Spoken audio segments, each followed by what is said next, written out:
As the heiress of a prestigious family, I pursued Lou for 5 years, but he remained unaffected. It wasn't until the arrival of a second pursuer that things took a turn. Confident and full of herself, she quickly became intimate with Lou. I admitted my failure in pursuing him and prepared to exit with a heavy heart. Little did I know, when I couldn't be found, Lou gradually lost his sanity and did something unexpected. Chapter 1. When Ginny came into this world, I knew that even the system had abandoned me. Standing at Lou's doorstep, separated by the door panel, I could hear their laughter. I squeezed the box of chocolates in my hand and turned away. This was my last chance. I have failed once again. Sometimes, you have to admit that the magnetic field between people is a delicate thing. For example, even though Lou was my target, I accidentally fell in love with him for real. No matter how hard I tried, he refused to take a step towards me. The joyful laughter from behind the door felt like a sharp blade piercing through my heart. Matters of the heart never seemed to be fair. Ginny, who had just arrived, received the tender treatment that I had been yearning for over the past 5 years. Chapter 2. I returned home and quietly waited for the system's punishment. But it never came. At midnight, the system finally arrived, panting. "I made a special request for you," it said. "Considering that you have excelled in every aspect of this world except for your pursuit target, and you have even doubled the size of the Jones Corporation, making a significant contribution to this world, there are 2 follow-up options available to you. Option 1 is to switch to a new pursuit target, still with a 5-year time limit. If you succeed in the pursuit, you can return to your original world and regain your healthy body. Option 2 is to cancel the pursuit. You won't be able to return to your original world, but you can stay here and continue living as Mary." I was stunned. Switch pursuit targets? In my original world, I had never been in love. The only clumsy love and genuine feelings I had were given to Lou in this world. 5 years had exhausted all my fantasies about love. And staying here. In the original world, I was frail and sickly, spending my years confined to a sickbed, with no close relatives or friends. Here, even though I came to this world for the pursuit, I had loved ones, friends, and the Jones Corporation that I had built from scratch. Countless sleepless nights, planning, negotiating, and strategizing with my partners in the company, expanding our territory. I genuinely cared for every person and every aspect of this place. Could I bear to leave it all behind? I wiped away the tears welling up in my eyes. I really couldn't bear it. I choose option 2. "Pursuer, have you really thought it through?" the system asked. "Once you choose option 2, you can never return to your original world." I closed my eyes. "Yes, thank you." The system sighed as well. "We don't need to be so polite. You've done your best in these 5 years, and besides, we've been partners for so long. Although I'm just a system, I also have emotions. I've seen your efforts, and it's Lou's loss for not appreciating you. Today is the last day, and tomorrow I will move on to my next task. I wish you every happiness in this world, in every day of your future." Happiness. Lou's face appeared in my mind again. Yes, even the usually cold system felt a sense of sympathy towards me. It shows just how much Lou truly dislikes me. But it doesn't matter anymore. I won't like him anymore in the future. Chapter 3. The next day, I went to work at the company as usual. I opened my phone to handle work-related matters, and Lou's message was still at the top. The last message was the one I sent to him. "Lou, I've learned how to make your favorite hazelnut chocolate. Can I bring it to you this weekend?" There was no reply to the message. It disappeared into thin air. Just like always. In these long 5 years, except for those few rare nights when he showed some emotions, it felt like I was the only one in this one-sided play. The first time was when both of us got drunk at a business gathering. On the way back, I grabbed his sleeve and refused to let go, even spilling on his designer shirt. He surprisingly didn't give me a cold look. Despite being quite drunk himself, he calmly dealt with the stains on both of us, took me home, brushed my teeth and washed my face, and threw me into the bathtub. In my hazy state, I clung to him like a koala. My mind couldn't distinguish whether it was the influence of alcohol or my desire to complete the mission, but all the past grievances rushed to my heart. Amidst tears, I impulsively pulled him into the bathtub as well. When the warmth of his lips touched mine, I thought I was dreaming. His kiss was fierce and impatient, our lips interlocked. That night was passionate and dreamlike. But when I woke up the next day, there was no one beside me. I only saw the Smith family's housekeeper serving breakfast diligently, asking me what I wanted to eat. Another night was when I failed in business. I fell into a trap set by my opponents and suffered huge losses. That night, I sat alone by the river, drinking. Lou's car suddenly stopped by the roadside. He said he happened to pass by. "You're already an excellent manager. There's no need to blame yourself for one failure." That night, he accompanied me by the river and shared his own stories of past failures. In the end, I passed out in his arms and he carried me to the car, taking me home. His embrace was gentle and light, and I trembled lightly in his arms, lifting my head to try to reach his lips. But he avoided it. Later, I learned that he comforted me because he was afraid that my condition would affect an important business negotiation the next day. That negotiation was crucial to the interests of the Smith family. It seemed like it was always the same for these 5 years. Whenever I thought I had tasted the sweetness, I would be drenched with cold water. The cruel reality repeatedly reminded me. Lou doesn't like me, not even a bit. All the past moments were just illusions. Chapter 4. I raised my hand and removed the pinned message. At noon, my assistant Zoe came in and asked me, "President Jones, you haven't given me the lunch for President Smith today." I was taken aback. I didn't make it, no need to deliver it. The Jones and Smith offices were located in the Twin Towers building, close to each other. Knowing that Lou had a sensitive stomach, I volunteered to take on the responsibility of preparing his lunch. No matter how busy or tired I was the night before, I would always make him a good lunch and have my assistant deliver it. "No need to deliver it anymore," I said. "There would be someone else to prepare it for him." Zoe looked puzzled, but still nodded and left.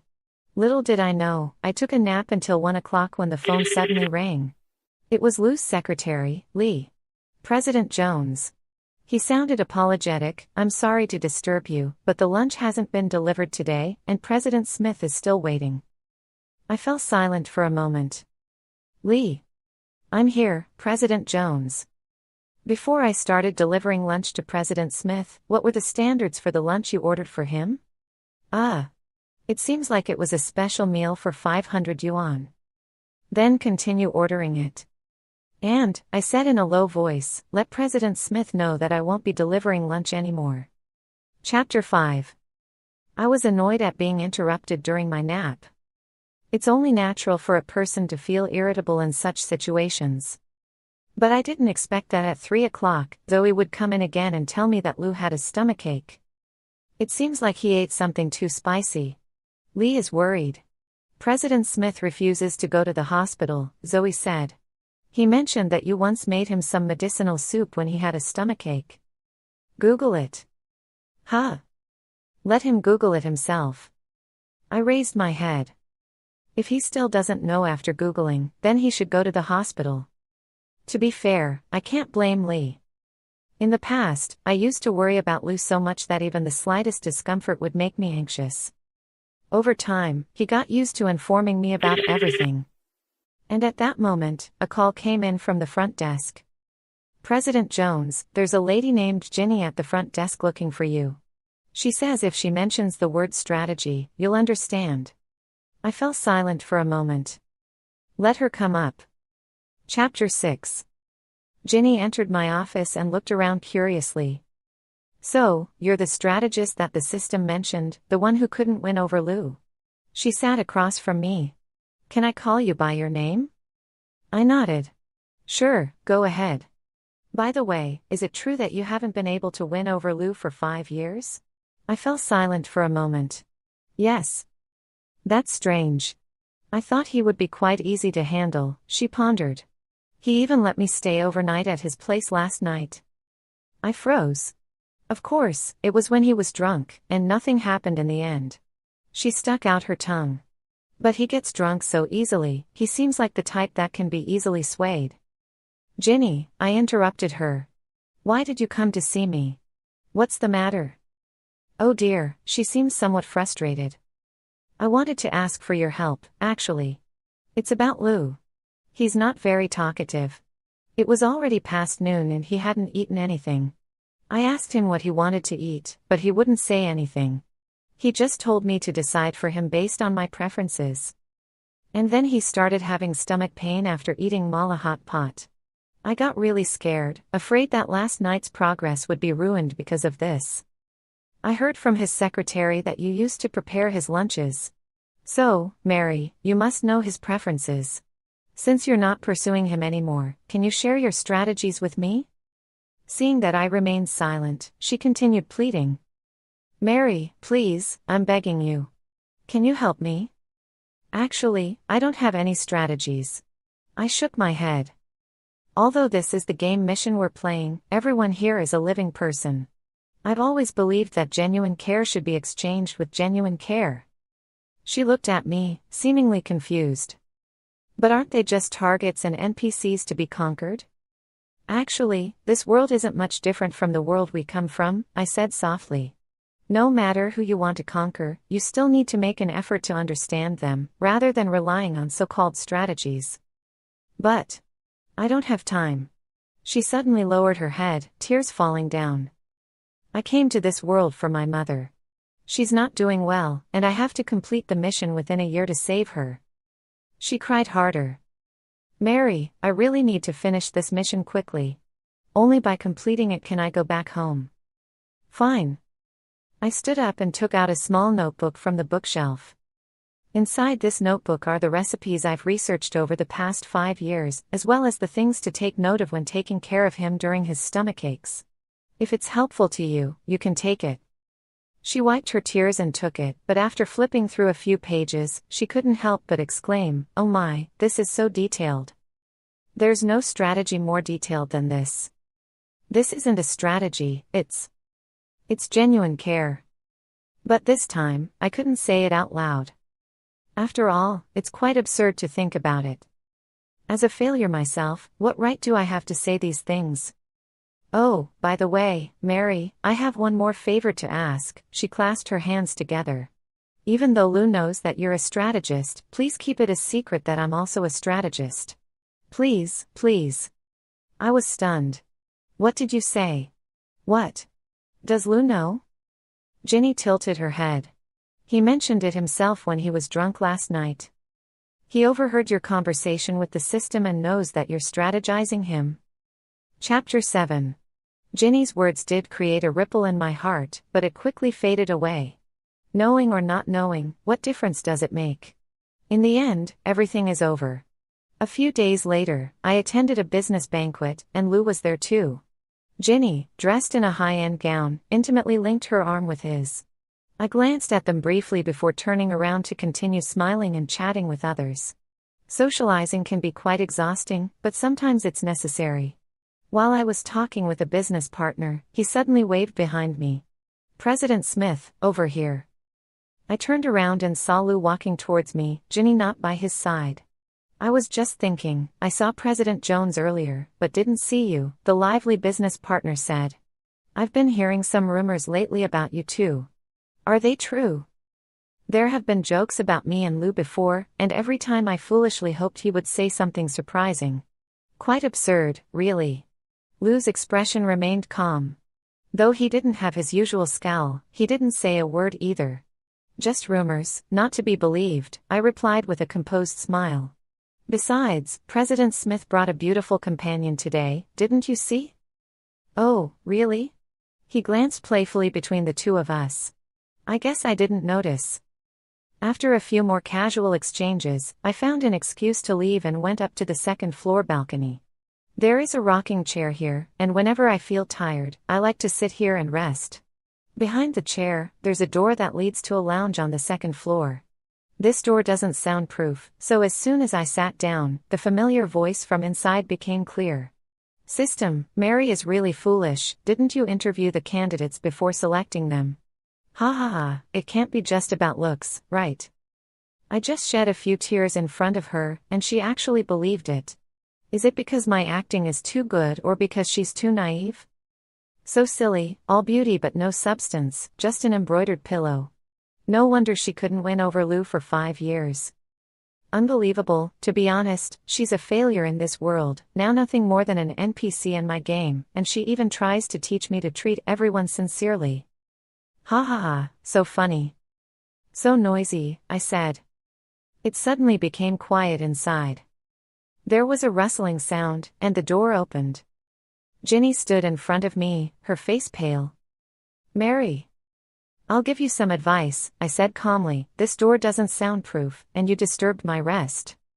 Her expression changed multiple times, finally settling on a look of grievance. I didn't mean to say those things. It doesn't matter. She seemed anxious.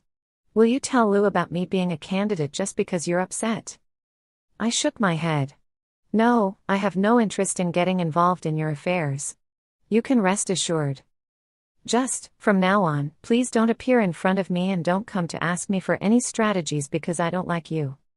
She bit her lip, still wearing a look of grievance, then turned around and hurried away in her high heels. She's probably going to find Lou. Chapter 8. The balcony finally regained its tranquility. I closed my eyes to rest for a while, and when I opened them, I saw Lou standing in front of me. I didn't know when he arrived. I didn't know how long he had been watching me. You always hide here when you're tired, he said. Do you need something? I stood up, frowning. He fell silent for a moment. Ginny is straightforward and simple-minded. We have a normal superior-subordinate relationship. Don't make things difficult for her just because I brought her here. Oh, so he came to question me. I looked at Lou and suddenly felt somewhat unworthy of my past self. President Smith, you're overthinking, I smiled. Am I causing trouble for your secretary? Is it because you're jealous that she gets to be by your side? He furrowed his brows. Don't say it like that on purpose. Lou, I'm no longer trying to win you over. He froze. What are you saying? At this point, there was no need to hide anything anymore. You've known all along that I came here with a mission to win you over, right? I smiled. That night, isn't that right? After Ginny told me, I thought for a long time. My conversations with the system always took place when no one else was around. Except for that night, our first night together. I woke up in the middle of the night, feeling overwhelmed by the sweetness in my heart. I couldn't fall back asleep. As I looked at Lou, sound asleep, I quietly got out of bed and went to the living room to summon the system. System, am I about to succeed in winning him over? Intimacy doesn't necessarily mean success in winning someone over. He has to fall in love with you too. I recalled his passionate kisses before bedtime, filled with confidence. He will love me.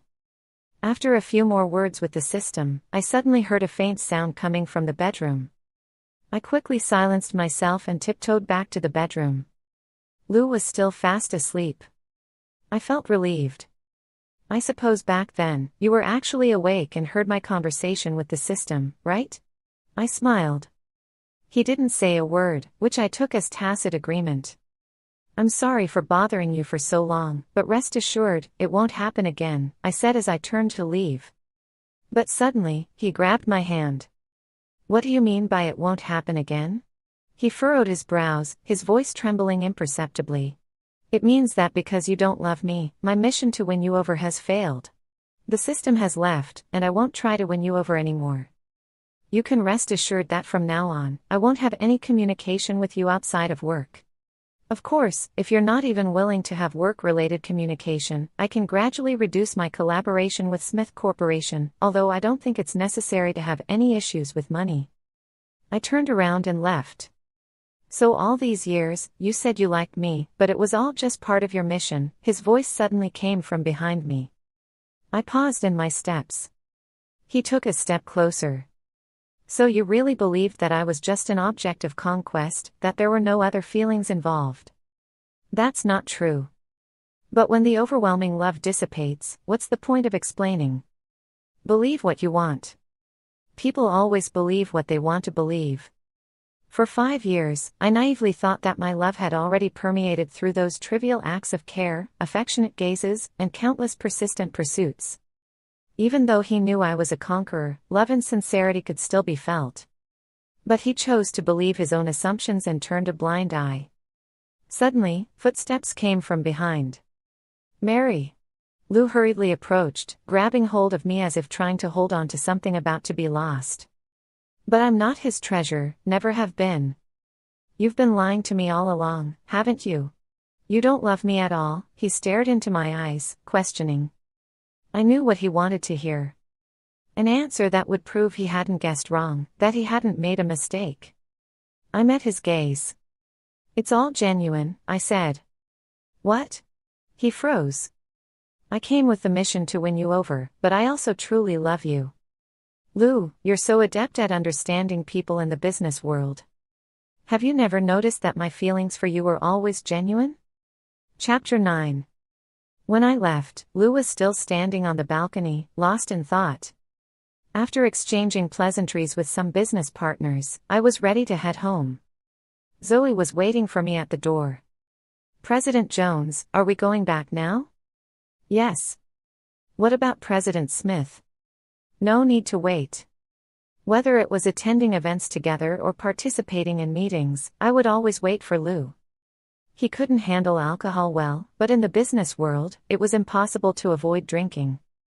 Every time, I wouldn't feel at ease until I saw his assistant helping him into the car.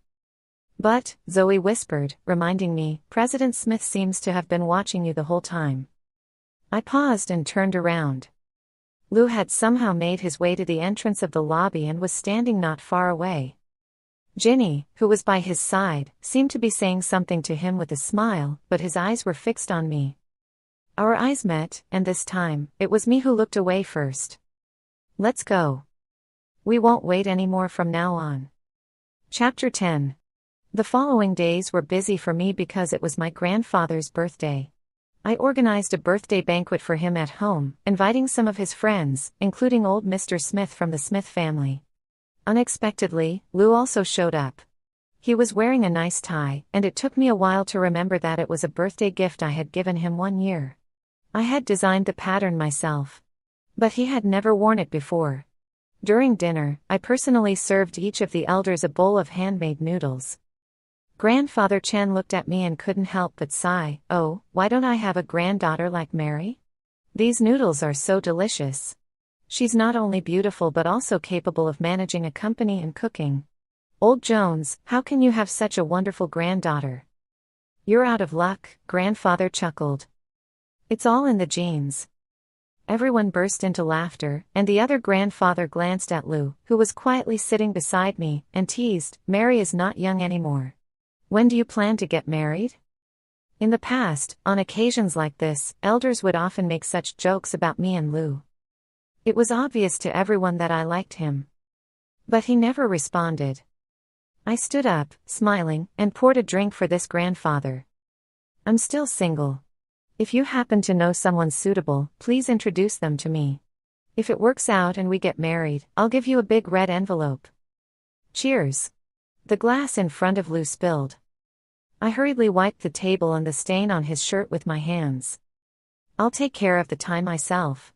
"Thank you," he said softly. "Lou, how about you?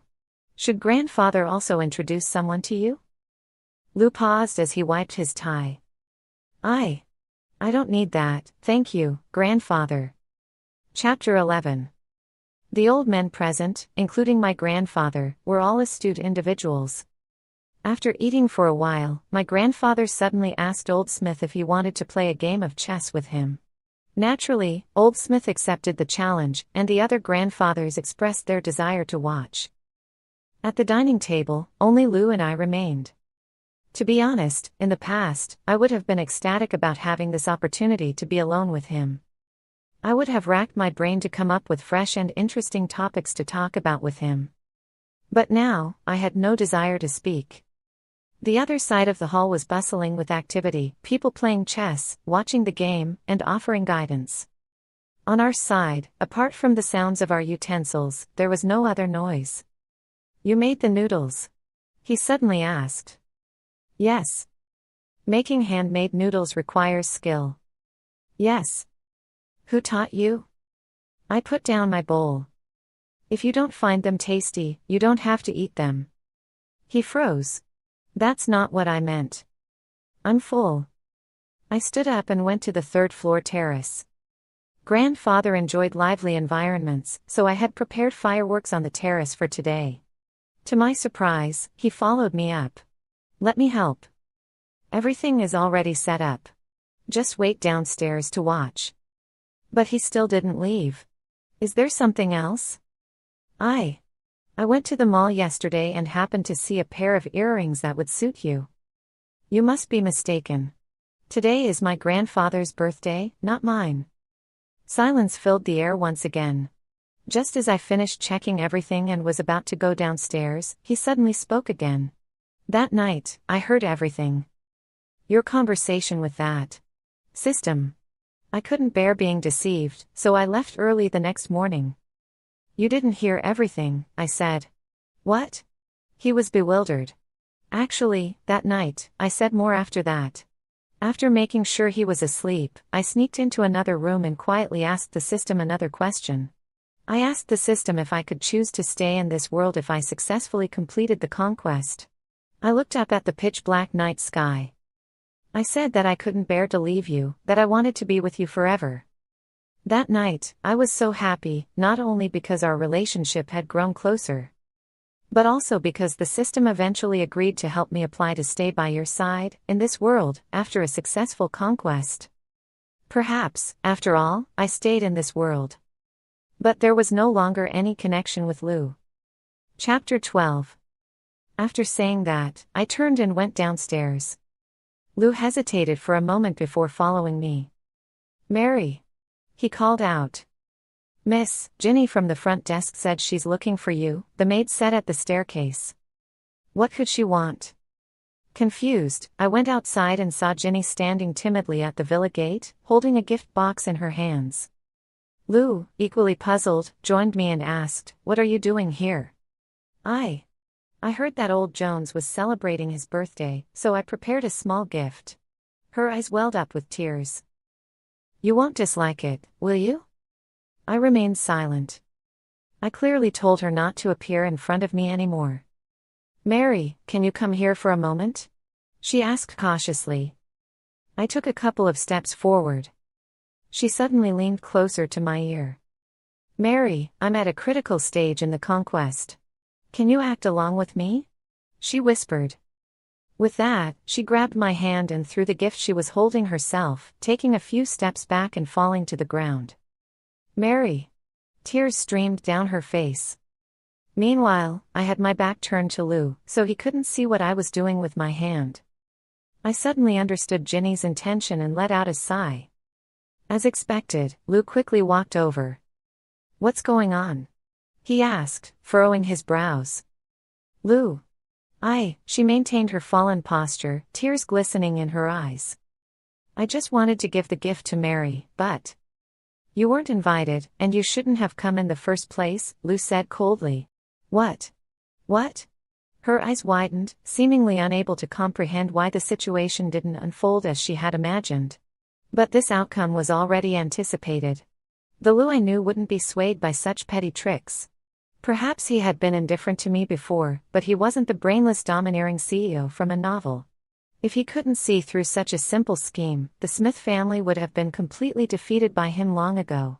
Ginny's plan to use me as a risky move went wrong. In the end, Lou called the villa manager and the security escorted Ginny out. After the surroundings returned to quiet, Lou turned to me and apologized. Today is my grandfather's birthday, I sighed. With your girlfriend causing such a scene, if it had been captured by the media, I would kindly ask President Smith to address and resolve the situation, wouldn't you? Lou furrowed his brows. She's not my girlfriend. Suddenly, he stood in front of me. Mary, it's you that I like. I was stunned, inexplicably looking at him. He took my hand. Lou's hands were beautiful. How many times in the past had I hoped that such beautiful hands would willingly hold mine? I've thought it through. It's you that I like. Before, I just thought you had ulterior motives in getting close to me. I didn't want to fall for someone who was only using me to complete a conquest mission. I don't want to invest my emotions and receive deception in return, that's why Lou, I once heard a saying, I interrupted him. Love is about acceptance. If you truly love someone, you won't care about keeping track of the efforts and rewards in love. I gently let go of his hand. Lou, you don't love me. You only love yourself, not wanting to get hurt. Chapter 13. After the fireworks display and seeing off all the guests, I returned to the villa. These old men, they eat so little, the maid said while tidying up. Getting old, their appetites have decreased. She suddenly chuckled. Except for young Master Smith, he eats a lot. Not even a single noodle left. I smiled and went upstairs to find my grandfather. He was in his study, waving excitedly at me. Mary, come here. I'm analyzing the chess game I played with old Mr. Smith just now. Look at this move, how can I survive? I walked over and sat across from him, thinking for a moment before placing a stone on the board. Brilliant. Grandfather clapped his hands and laughed. Truly brilliant. Your Go skills are still the ones I taught you. The student surpasses the master, he said emotionally. You taught me well. Have you been having some conflicts with that boy from the Smith family recently? He casually asked. I fell silent for a moment. Grandfather. Yes. I don't like him anymore. Grandfather held a chess piece, his gaze sharp. You liked him for 5 years, and now you suddenly say you don't like him? Yes, I lowered my head. Do you think I'm too stubborn? The air grew quiet, and he suddenly put down the chess piece, straightening his back. Granddaughter, in this world, what kind of person has the right to be stubborn? I looked up, puzzled. At the age of 20-something, she took over a conglomerate, and within a few years, she doubled its size, achieving accomplishments that her grandfather couldn't achieve in half a lifetime. Do you think someone like that has the right to be stubborn? Grandfather. I stared at him in disbelief. He smiled, leaned forward, and patted my head. You, my dear, are not stubborn enough. If you could be more stubborn, I would be overjoyed. Tears finally welled up in my eyes, and I approached him, hugging his neck like a child. Thank you, grandfather. Silly girl, he sighed. In this world, besides love, there are so many good things. Chapter 14. After my grandfather's birthday, I immersed myself in busy work once again. On this day, I was working in my office when the door suddenly opened. Driver Max, accompanied by 10 handsome men standing at 185 centimeters tall, walked in. Miss, this is the gift your grandfather sent you. I took the box inexplicably and opened it. Inside was a note with my grandfather's handwriting. Granddaughter, enjoy to the fullest. You deserve it. I almost spit out my tea. Looking at the 10 handsome men in front of me, I pinched my brow. Well, how about this? You can go to the office area outside and help deliver desserts to the company employees. Max leaned in and said, it was a specific instruction from the old master. You must keep at least one. I didn't know what to say. Fine. So, I randomly pointed at one person and had him stay in the office. Behind my office was a small private gym, and I couldn't stand having the handsome men staring at me in the office, so I took them to the gym. Just choose the workout you like. While I happily ran on the treadmill, the handsome man next to me suddenly stopped. He seemed nervous. President Jones, there seems to be a weirdo in the building across. Huh? The handsome man walked over and pointed, look, that person over there has been staring at us for a while. I glanced over. Lou was standing in the office of the building across, holding a teacup, his gaze fixed on this direction. The handsome man trembled. President Jones, could he be a peeping Tom? Maybe, I said calmly, let's close the blinds. Okay. The handsome man happily went to pull the blinds but accidentally tripped and bumped into me. Seeing that I wasn't steady, he quickly turned around to support me. This position might have looked a bit like we were about to kiss from the opposite side. And with a whoosh, the blinds were closed. Chapter 15. At the end of the workday, the 10 handsome men bid me farewell one by one. My eyebrow twitched, thinking that I definitely needed to talk to my mischievous partner at home tonight. I couldn't let them come again tomorrow. After all, the entire afternoon felt like no female employee was in a working state. As I walked to the secretary's office, Zoe was still there. "Why haven't you left yet?" I casually asked. She looked troubled, because Lee has to work overtime today. Lee? Lee from the Smith family? What does his overtime have to do with you? He's my boyfriend. President Jones. I guess Zoe realized what she said and quickly stood up, looking like she was about to cry. We're not. It's okay, I was surprised, but I had no intention of interfering. That's great, actually. Love is freedom. Don't worry about any concerns you might have because of me. No wonder Zoe knew all the gossip about the Smiths. Actually, we got closer while helping you and President Smith with messages and delivering meals. She seemed a bit embarrassed. By the way, President Jones, did you know? President Smith got injured. President Smith doesn't know what happened, but he cut his hand on broken teacup fragments in the afternoon. Lee is taking him to the hospital for bandaging, so he hasn't left work yet. Oh. You don't seem to care much. She touched her head. Yeah, I smiled. So, you don't need to tell me anything about President Smith's matters from now on. Chapter 16. The next day, in the lobby of the company, I saw Lou. His right hand was still wrapped in gauze. "Can you give me some time?" he whispered. "Lou," I sighed, "if it's work-related, let someone else handle it." "It's not work-related," he interrupted me. "Please, Mary, just 5 minutes. Just 5 minutes." I furrowed my brow and looked at him. He reached out and held my hand. "Mary, if you're concerned about Ginny, because she's upset, I've already talked to her. I admit that I initially intended to provoke you by making her jealous. I disliked being controlled by you all the time. I wanted to allow myself to like someone else, to try and like someone who genuinely cares about me. But I realized that I couldn't do it. What you said before was right, love shouldn't be about keeping score. Now, I've come to realize that I can't stand having someone else by your side." He softened his voice. "Please don't be angry, okay?" "Lou, you've misunderstood," I said calmly. "Our relationship has nothing to do with other people, and I'm not angry with you. I just don't love you anymore. And you, perhaps you haven't distinguished between possessiveness and love." For the past 5 years, he kept his resentment hidden, never willing to admit his feelings for me but never blocking me either. He accepted my kindness but always pushed me away, yet always left me with a glimmer of hope, hoping that maybe this time, the next time, he would turn back and look at me. "You're just unwilling to let go of what was originally yours." "No, that's not true," he looked pained, vigorously shaking his head. "I truly love you."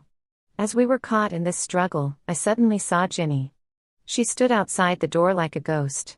Our eyes met, and she forced a smile, walking in. Lou followed my gaze and turned to see her too. "Lou, why didn't you answer my calls?" She took a step forward. "Why did you arrange a meeting with the HR department to discuss terminating my contract? Why have you been avoiding me?" "Ginny," Lou frowned, "maybe I initially created a misunderstanding, but we've already cleared things up." "What did you clear up?" She suddenly shouted, "I like you, I love you, can't you see that? When we met, you clearly said I had a lively personality, that I had a kind heart, that my voice was pleasant. You were clearly moved." Lou fell silent for a moment. "I'm sorry, you're wonderful, and I know you genuinely like me, but I just don't have feelings for you." Ginny looked at him blankly, then suddenly pointed at me. "It's you, isn't it? You told him, didn't you? You said I was scheming, didn't you?" "What?" Lou was taken aback. "How could you be so malicious?" She threw the notebook I had given her. "You used me to test his sincerity, didn't you? Even though your scheme has failed, why are you still being despicable?" "You've misunderstood. I didn't tell him," I said calmly. "I'm not interested in whether your scheme with him succeeds or not." "You're lying. You didn't tell him, so why doesn't he like me?"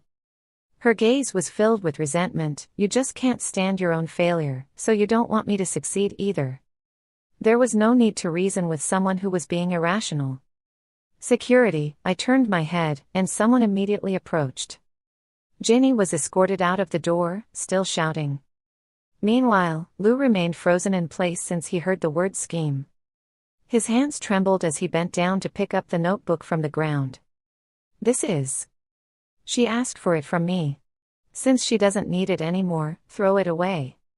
But he held on to the notebook tightly, seemingly still unable to recover from the shock.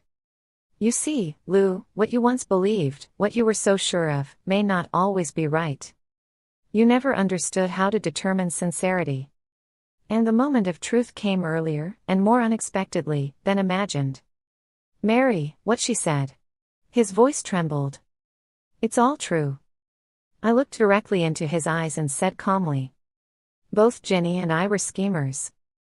Chapter 17. After that, Lou started becoming attentive. Flowers during holidays, lunch on my desk, daily caring messages, occasional small gifts. I heard that he started learning how to cook. Everything seemed to have turned around. He suddenly lowered his pride and said he would do everything I had done before for me. But I remained unaffected. Months passed, and I barely paid him any attention besides work, yet he persisted. On this day, when I finished work, a fine drizzle fell from the sky. As I walked out of the company building, I noticed him standing at the entrance as usual, waiting for me. This time, I didn't ignore him. Instead, I walked up to him. Let's take a walk together. His eyes lit up. Sure. The two of us didn't use an umbrella as we walked around the street corner. Do you remember where we first met? He froze. It was at that cafe on the street corner. That day, I was so excited because turning 22 in this world meant I would finally find out who my target was. And then I saw you. Love at first sight, a moment that would last forever. Later, the system told me that you were my target. You have no idea how happy I was in that moment. To have the person I instantly liked turn out to be my target, where else in the world could I find something luckier than that? Mary. He hesitantly reached out his hand. I moved away, smiling at him. Lou, this has always been a secret that I've kept in my heart, a secret belonging to my fluttering heart. When I first started targeting you, before going to sleep at night, I often wondered how I would tell you about this secret on our wedding night. I would gently kiss you, playfully tease you, and wait for you to ask me before whispering it into your ear. Husband, I actually have a system that made me target you, but do you know? Even before the system told me to target you, I had already fallen for you. But I never expected that the night I had imagined. I waited for 5 years and it never came. Mary, he grabbed my hand, his eyes welling up. I'll never make you wait again, You've misunderstood me. I shook my head, interrupting him. The reason I can calmly talk about these things now is because I've truly let go. That passion that filled me for those 5 years, the love I had for you, it's long gone. Lou, let's end it where it all began. Chapter 18. Lou froze. After a moment, he shook his head. Mary, I won't let go. I love you. I know I realized my love for you too late, but it's never too late to make amends. Mary, I will be even better to you. From now on, I'll be by your side, wherever you want to go, whatever you want to do, I'll be there with you. It's too late. It's not too late. He tightly held my hand. Isn't now the best time? You no longer have the pressure of the game, and I have found clarity in my own heart. Give me a chance, let's be good from now on, okay? At that moment, a cold laugh suddenly came from nearby. You too can be good, but what about me? I turned around, and to my surprise, it was Ginny, whom I hadn't seen in a long time. Lou, I've done so much for you these past few months. Why did you turn a blind eye? How could you be so heartless, so cruel? Do you know what I'll face if my game fails? Why don't you like me? How can you not like me? Mary. Suddenly, the voice of the system echoed in my mind. The system. I froze. You're back? Be careful of the rival across from you. Headquarters warns that her mental state has reached a critical level, and she could be dangerous. Before I could respond, Ginny had already taken out a knife, her face pale, and a terrifying smile on her face. Why is it that Mary can fail her game and walk away unscathed? Why am I the one who has to be erased? System. Where are you? Come out, she shouted, holding the knife. Mary cheated. Why is she allowed to live? She failed just like me. The system on the opposite side seemed to say something. I don't want to. I don't want to. She screamed hysterically, suddenly charging towards me with the knife. Watch out. Lou immediately stood in front of me, but I pushed him aside, turned around, disarmed Jenny, and restrained her on the ground with a palm strike. What? She looked back in disbelief, her eyes unfocused. How is this possible? My grandfather was afraid of me getting kidnapped, so he had me learn self-defense since I was young. Dealing with you was a bit too easy. Lou also looked surprised, staring at me in a daze. I let go of Jenny, and she sat on the ground. I've told you before, the people in this world are not NPCs in your game. No matter who you want to conquer, you must first understand the other person. And you didn't understand me, yet you dared to draw a knife against me? It's impossible, it's impossible. She muttered to herself, then suddenly started crying. Please, system, give me another chance. I can do it, please, don't. Is it time? Isn't there still time? I'll make him fall in love with me, he'll love me right away. I almost killed Mary just now. If I killed her, Lou would love me. If all else fails, I'll just drug him, I can do it. Please. In the distance, the clock tower chimed, signaling noon. Her voice abruptly stopped. Ginny, erased. Chapter 19. The doctor and the police arrived quickly. Ginny's cause of death was diagnosed as sudden cardiac arrest. Her chosen path in the game was different from mine. I chose to grow up in this world from a young age, waiting for missions to come, while she chose to enter a world halfway, directly accepting a preformed identity and completing missions. She had no family or friends here. The scene was quickly cleaned up. System, will she have another chance in another world? I asked softly. The system sighed. She previously signed a contract for a quick game mission. The desired rewards were not only a healthy body in the original world but also endless wealth. The more she wanted, the heavier the corresponding punishment for failure. If her system doesn't follow the rules and erase her, it will be considered a mistake, which will affect promotions and salary raises in the future. If her system pleads for her, the best outcome would probably be returning to the original world. But even in her original world, she wouldn't have lived much longer. I sighed. Why did it end up like this? Lou asked in a daze. Is she really dead? The game rules state that if you fail to complete the conquest mission, you will be erased, I replied. But you're fine. That's because my system made a special request for me. If it weren't for it, I would have died on the day you met Ginny. This was always a cruel game. A game where lives were gambled. We, the people struggling to survive in the original world, came here with our own goals, and naturally, we had to abide by and accept the game rules. But I was lucky to have glimpsed a trace of tenderness in this cold game. How could this happen? Lou murmured, how could this happen? How is it possible for her to really die? I don't know. He raised his hand, trembling slightly. Mary, I really don't know. You don't know, I turned my head, avoiding his hand. But over the past 5 years, you had countless opportunities to ask me, and I had countless times when I wanted to confide in you, but every time you coldly pushed me away. How many times did he look away when I turned back? How many times did he turn away when I tried to embrace him? The fear of death when unable to complete a mission and the pain and emptiness of not receiving love from within. How I wished he could just hold me, even without comforting words. Just listening to me speak would have been enough. But he never gave me a chance to speak. Enough is enough. He approached, grabbing my hand, his voice trembling. Mary, it's my fault. I was arrogant, trying to test your sincerity. I was a jerk, not cherishing your love. I was insecure and proud, unwilling to believe that you truly liked me, yet unwilling to let go of my ego and actively pursue you. You gave me your most precious love, even almost sacrificing your life. Mary, his eyes turned red, his tone pleading, give me another chance, please? I shook my head. It's already over. No, it's not over. The conquest mission may be over, but your heart still loves me, doesn't it? He stubbornly held onto my hand, clasping our fingers tightly. You haven't left this world, isn't that fate? I love you, this time I'll chase after you, we can start over. I shook my head. In this world, not all broken mirrors can be mended. After all these days, haven't you understood? I took a step back gently. I indeed haven't left this world. But I want to leave you. Since that night, from the moment I lay in bed waiting to die, I stopped loving you. In this world, besides love, there are many people and things worth loving.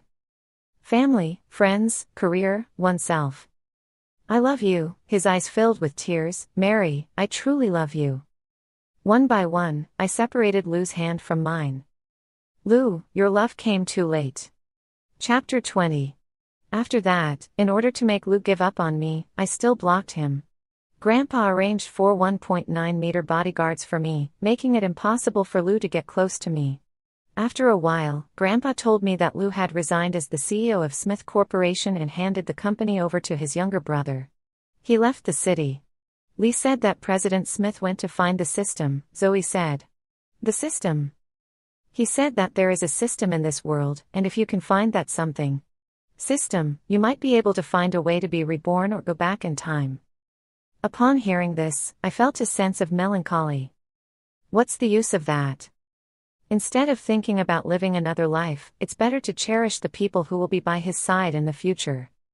Maybe he also knows that in this lifetime, he won't find someone as good to him as President Jones was to him. Zoe sighed. Zoe and Lee are getting married. I gave her some time off for the wedding and also took a day off for myself. My system here helped me handle some matters left behind by Ginny's system. Now that it's time to leave, I want to say goodbye. Holding a beer, I drove to the beach and sat on the rocks. System, I called out to it. Yes. I've been thinking about a question these past few days. Go ahead, ask. Why does Ginny's mission deadline only last for 1 year, while mine lasts for 5 years? Well, it stuttered. I smiled. In theory, even though we chose different paths, the mission deadlines should be the same. Actually, before, you made a special request for me every year, didn't you? It fell silent, seeming a bit embarrassed. What did you exchange for these 5 years? Just my performance bonus. As expected. Do you ever regret it? I chuckled. After all, spending 5 years with someone as foolish as me must have had a significant impact on your career, right? No response. System. Mary. Its voice sounded unusually serious. I have never regretted it because I have always believed that people who live with sincerity should be treated kindly by the world. I was stunned. The sunset fell on the horizon, and seagulls flew in flocks. Somehow, the corners of my eyes felt a bit sore. Thank you. You truly are a gentle system. It smiled. Oh, no. Performance or anything like that doesn't matter. What's important is finding joy in your work. I'm happy to have worked alongside you. And Mary, you are not foolish at all. People who give their wholehearted effort should never be trampled upon or mocked. I sniffled. Can I occasionally see you and chat with you in the future? I'm afraid not. Its voice carried a hint of melancholy. There won't be any more players in this world after this, so after this, we probably won't meet again. I see. System, it's been 5 years, and I realize I never asked. Do you have a name? We don't have names, only codes. My code is actually quite auspicious. It's Illy. It sighed. Unfortunately, it didn't bring you any good fortune in love. I shook my head. What I gained here far surpasses the significance of love. Thank you, Ellie, I whispered, raising my cup towards the distance. The system paused for a moment, then smiled. I really like the name Ellie. Goodbye. Goodbye. The evening breeze blew, and I knew Ellie had departed. Turning back, on the other side of the coast, there was a sea of roses blooming. Every flower swayed gracefully. I stood up and walked towards the sea of flowers. In the end, I stayed in this world without any more players, a world full of unknown wonders. I believe that people who live diligently won't have such bad luck. I believe that I will live my days in a brilliant and colorful way. I also believe that one day, not too far in the future, I will be moved again and fall in love with someone deserving. I will boldly and firmly step onto the flower path that leads to the future.